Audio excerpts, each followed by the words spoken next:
everyone. Today I've decided to talk on two subjects. The first one being I believe that the legal drinking age should remain at 21. And the second topic I will be talking on is that I believe that the death penalty is unethical and should be abolished.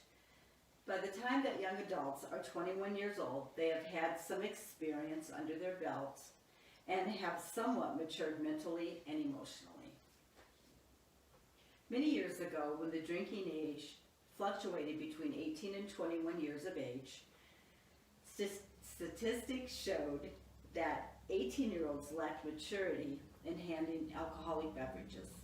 Many states raised and lowered the drinking age periodically until 21 years of age. And then that became the national standard.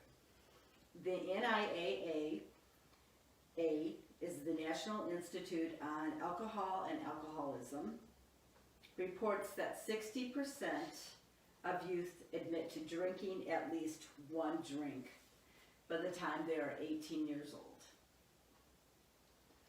The CDC, which is the Center for Disease and Control, reports that high school students drive intoxicated about 2.4 million times each month. A minimum legal drinking age of 21 saves lives and protects health. The minimum legal drinking age of 21 saves approximately between 800 to 900 lives each year in reduction in traffic fatalities involving young drivers. According to the NHTSA, which is the National Highway Traffic Safety Administration, in 2017, young drivers 16 to 24 years old made up 42% of drivers involved in fatal drunk driving crashes. The NHTSA estimates that the minimum drinking age laws have saved 31,959 lives from 1975 to 2017. There are over 100 million self-reported instances of alcohol-impaired driving every year, and over 1 million drivers are arrested because of this.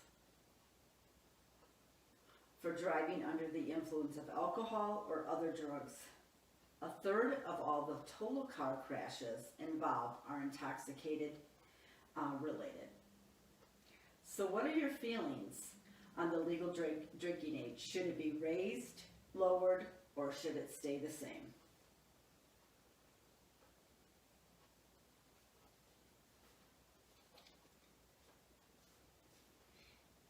I believe the death penalty is unethical, which is my second part of this speech. And here are a few points and statistics on why I do believe that. According to the ACLU, which is the American Civil Liberties Union, the death penalty violates the constitutional ban against cruel and unusual punishment and the guarantees of due process of law and of equal protection under the law. Enforcement professionals surveyed agree that capital punishment does not defer violent crime. Also, innocent people are often sentenced to death. Since 1973, over 156 people have been released from prison and death row in states because of the innocence, according to the ACLU. Capital punishment denies due process of law. It can deprive a person of the opportunity to benefit from new evidence or new laws that might warrant the reversal of a conviction or the setting aside of a death sentence. The ACLU also reports that the death penalty wastes limited resources and that it squanders the time and energy of the court, prosecuting attorneys, defense counsel, juries and courtrooms, and law enforcement personnel. Limited funds that could be used to prevent and solve crimes are used on capital punishment.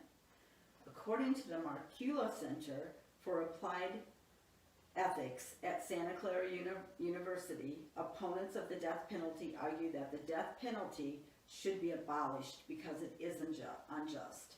Justice, they claim, requires that all persons be treated equally.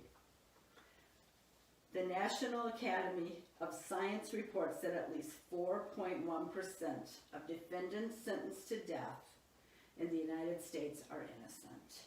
So you decide, is the death penalty ethical or unethical? I know that I would not want to decide another person's fate. Very good.